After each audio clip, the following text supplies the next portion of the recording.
We'll guide you through how to add comments in VS Code. If you find this helpful, consider subscribing and liking the video.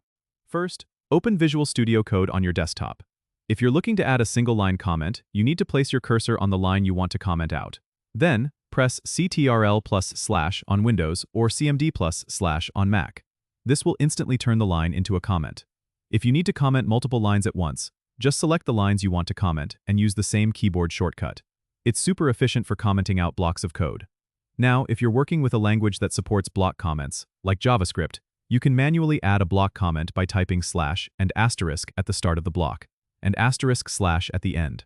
VS Code also provides language-specific comment toggling, so make sure you're aware of the syntax for the language you're working with. If you want to customize key bindings or check what other shortcuts are available, head over to the Keyboard Shortcuts section in the settings. You can search for Toggle Line Comment or Toggle Block Comment to see or modify your shortcuts. This feature is great for quickly testing different parts of your code without deleting anything. Comments are crucial for making your code more readable for yourself and others. Don't forget to subscribe and comment if this helped you out.